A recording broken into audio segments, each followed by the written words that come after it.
Hi, and welcome to another episode of Hot Takes with me, the Silver Fox. In the last few days, we've seen several high-profile SNP, MSPs and MPs calling for the ending of the Butte House Agreement and for the Greens to basically be booted out of government for all the harm they're doing. Indeed, this morning we saw even Alex Salmond, who's no longer in the SNP, saying that this should be the case. Well, we have yet another one. This time it really is the cherry on the cake. Because, of course, it's Joanna Cherry. She is saying that they need to go because they're anti-free speech, they're anti-gay, and they're totalitarian, as well as being total idiots. We'll take a look at what she's saying, but we're also going to have a look specifically at the challenges she is making against them, rather than just the bland assumptions of native stupidity and the fact that they're run by morons, which of course they are, and we've seen it time and time again. Every single policy fails through a lack of any kind of intelligence, but it seems that they're also socially unaware as well. So I'll tell you what Joanna Cherry's saying, and it's one of those very few cases, of course, where you kind of agree with them all. Anyway, here goes. Right, so Joanna Cherry supports ousting anti-free speech, anti-gay, totalitarian Greens. I think it's a bit odd calling them totalitarian. They are totalitarian, you know. Indeed, they're almost Soviet in their approach, because if you disagree with any particular, even the tiniest issue with what they have, they sort of freeze you out and you become like, you know, persona non grata. But for her to call them totalitarian is a little bit ironic.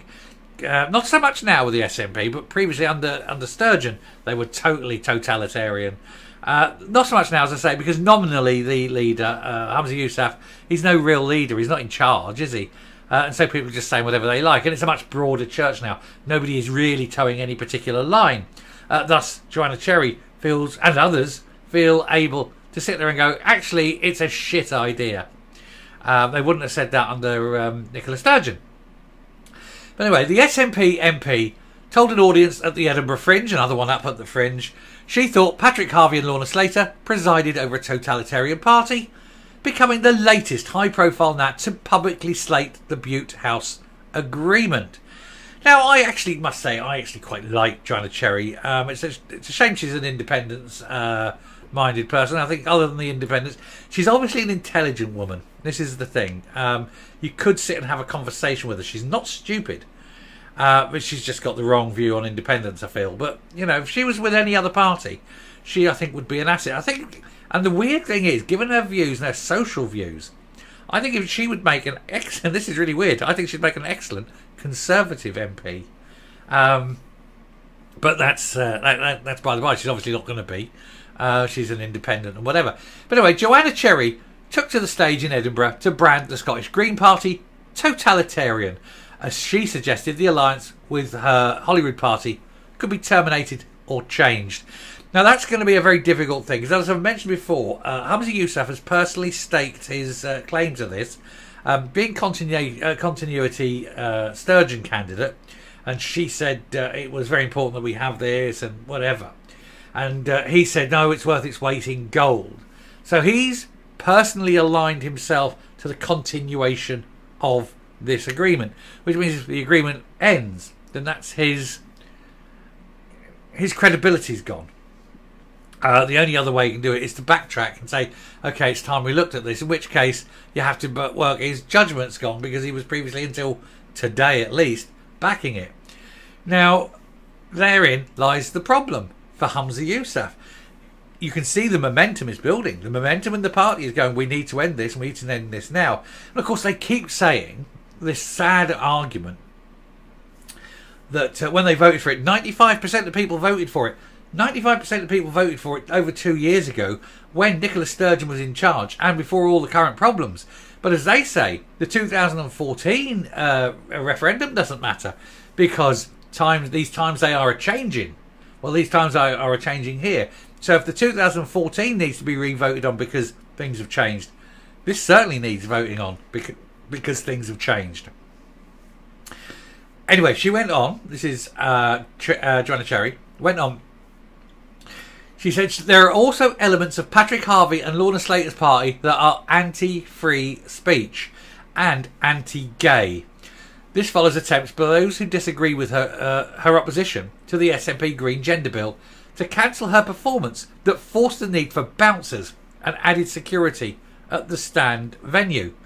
The Edinburgh South West MP is a vocal critic of self-ID for trans people and has previously criticised the Greens and her own party for their stance that she has branded a threat to the lives of women and same-sex attracted people. Now, one of the arguments she has, and I think is actually a fine argument, she's a lesbian and she's there, so she's attracted to women, and that's fine. Attraction is a personal thing. And I've always maintained that in the alphabet, people, LGB, first three letters, LGB, are attractions. Everything after that is a mental illness. But what she's saying is that these rules, these things they're trying to bring in, what they're saying is, as a lesbian woman who's attracted to biological women, you would get a man presenting as a woman, pretending to be a woman, asking a lesbian for sex, and the lesbian says, no, I only want to have sex with biological women. And then he will then say, oh, you're transphobic. And she goes, no. And the argument there is, no, I'm just dick-phobic. And as far as I can tell, there's two dicks in front of me. One in your pants, and the rest of it is you. Off. Anyway, and that's what she's saying. What they're trying to do is force men onto lesbian women because these men say, but we are ladies now. And they're quite clearly not. And they don't have anything of any interest to the likes of Joanna Cherry. Same as a gay man. Why would a gay man want to go with a woman who dresses like a man? Because when he gets down to, get down and dirty with the thing that he most wants, well, it just isn't there. Anyway, the best and most decent, most thoughtful parliamentarian they've ever had, this is her saying it, Andy Whiteman, was drummed out. Some of their parliamentarians have behaved in a disgraceful way towards women. There is a feeling that the tail is wagging the dog, and there most definitely is. Now, this is Andy Whiteman, and he also had the same thing as Joanna Cherry, that he was against the stance on their gender bill, and they drummed him out of the party on it. Andy Whiteman said that he'd been threatened with possible expulsion over his concerns about the potential impact on the issue of women's rights, and he accused the party of being very censorious of any deviation from an agreed line. This is the totalitarianism. She also attacked the record of the Greens on the climate crisis. She said, what upsets me about the Scottish Greens is their approach to dealing with the climate crisis seems to be very focused on individualistic solutions and solutions sponsored by private capital.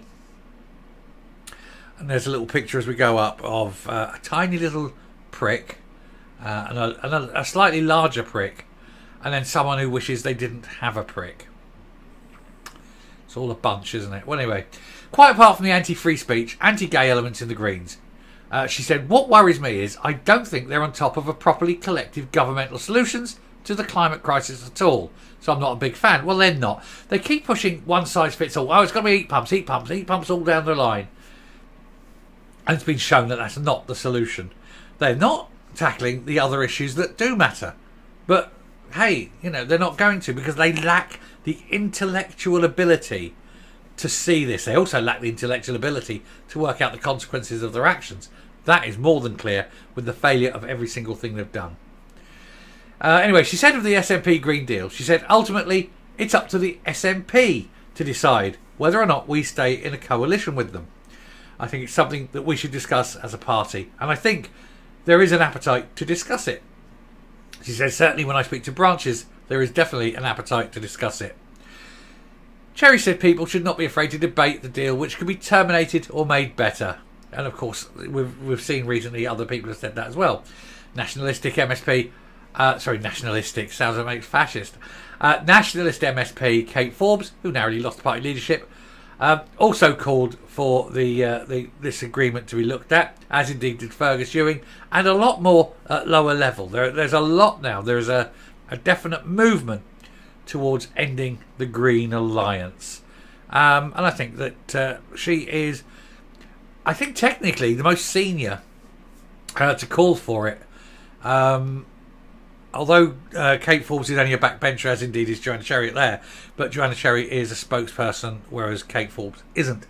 I don't know what the position with regards to Fergus Ewing is, where his position is.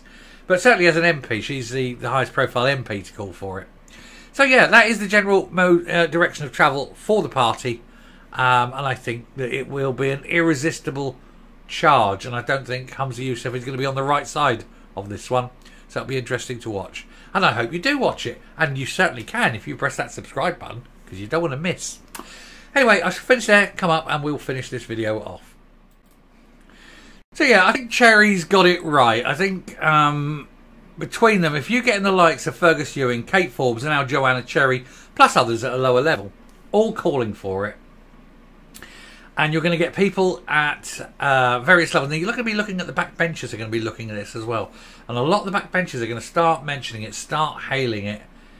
And it is going to be a thing. There will be a clarion call towards certainly discussing it. Not maybe the clarion call to end it outright, but certainly a clarion call to discuss it at conference in October. And if it does go to a vote, I think if it went to a vote, I think it would be ended and the Greens would be ousted from power. And I think that'd be a damn shame, because while they're there, they're a fun lot, aren't they? They keep getting all this high profile stuff, and we can laugh at them.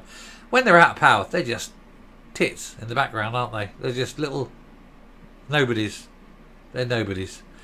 And the wee leprechaun of Leven and Jeffrey will just return to nothing, and nobody will ever listen to them again, pay them the slightest bit of attention.